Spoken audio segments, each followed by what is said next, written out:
मुंबईमध्ये ब्रिटिशांनी उभारलेल्या अनेक वास्तू आजही दिमाखात उभ्या आहेत. यापैकी एक नाव आहे परळचे केईएम रुग्णालय. महापालिकेकडे कारभार असलेल्या या रुग्णालयाचा कारभार हा एखाद्या मोठ्या खेडेगावा इतका मोठा. अनेकांना तर केईएमचा फुल फॉर्म देखील माहिती नसेल, इतकं हे नाव आपल्या परिचयाचं झालंय. पण मुंबईच्या भावी कारभाऱ्यांचा या नावावर आक्षेप आहे. नेमकं काय झालंय बघूया.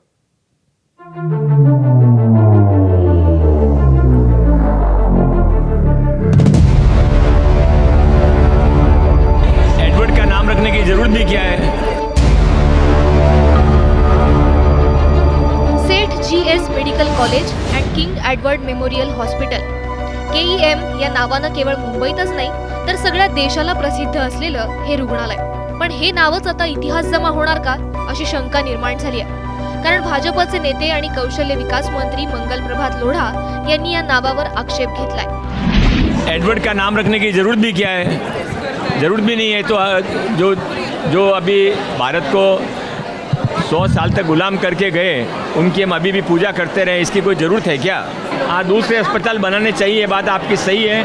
इस अस्पताल के अंदर भी हम योग्य नूतनीकरण कर रहे हैं और नए अस्पताल भी बन रहे हैं. एरवी उठता बसता मुंबई आणि मराठी माणसाचा हवाला देणाऱ्या संजय राऊत यांना किंग एडवर्ड या नावात मात्र काही खटकण्यासारखं आहे असं वाटत नाही.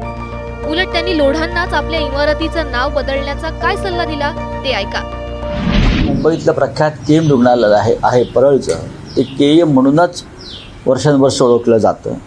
त्याच्यामध्ये किंग एडवर्ड हा शब्द काढावा.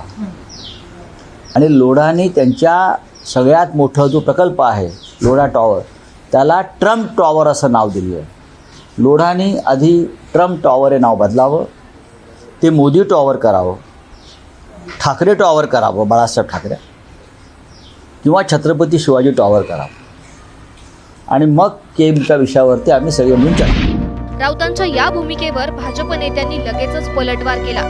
इंग्रजांनी दिलेलं नाव कायम ठेवणं हे गुलामगिरीचं प्रतीक असल्याचं पक्षाचे माध्यम प्रमुख नवनाथ बन यांचं म्हणणं आहे. इंग्रज आले होते आणि त्यांनी अशा पद्धतीच्या संस्था उभ्या केल्या आणि त्या संस्थेवर इंग्रजांची नावं असणं म्हणजे हे गुलामीचं प्रतीक आहे. आपला देश स्वातंत्र्य होऊन आता 75 वर्ष ओलांडली आहेत. त्यानंतरही ही गुलामीची प्रतीकं आपल्याकडे असतील तर ती चुकीची आहेत आणि ही गुलामीची प्रतीकं बदलली पाहिजे. डोनाल्ड ट्रम्प हे काय गुलामीचे प्रतीक नाही, ते एका राष्ट्राचे राष्ट्राध्यक्ष आहेत. संजय राऊत, आपण संपादक आहात. गुलामीचं प्रतीक आणि एका राष्ट्राचा राष्ट्राध्यक्षाचं नाव याच्यामधला फरक किमान तुम्हाला कळणं अपेक्षित आहे.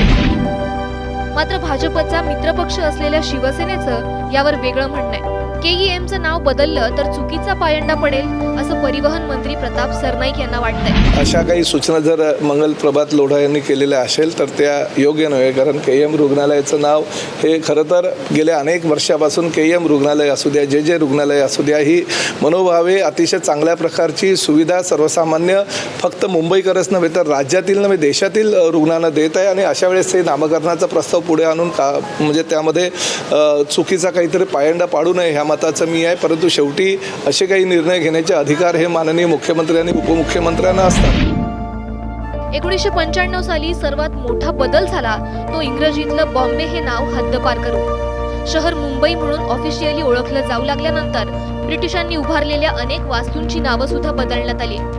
व्हिक्टोरिया टर्मिनसचं छत्रपती शिवाजी महाराज टर्मिनस झालं तर मरीन ड्राईव्हचं नेताजी सुभाषचंद्र बोस मार्ग. रेल्वे स्टेशनच्या नावातून एल्फिन्स्टन साहेबांचं नाव गायब झालंय आणि सँडहर्स्ट रोडचं नाव बदलून डोंगरी करण्याचा प्रस्ताव आहे. या सगळ्यात मुंबई महापालिकेच्या केईएम रुग्णालयाची भर पडण्याची शक्यता आहे. कारण 25 वर्षांनंतर महापालिकेत सत्तांतर होऊ घातलं असून नामांतराची मागणी पुढे करणाऱ्या भाजपचाच महापौर होणार हे जवळपास निश्चित आहे. त्यामुळे 1926 साली स्थापन झालेल्या केईएमला शतक महोत्सवी वर्षातच नवी ओळख मिळण्याची शक्यता बळावली आहे. ब्युरो रिपोर्ट, एबीपी माझा. एबीपी माझा, उघडा डोळे बघा नीट.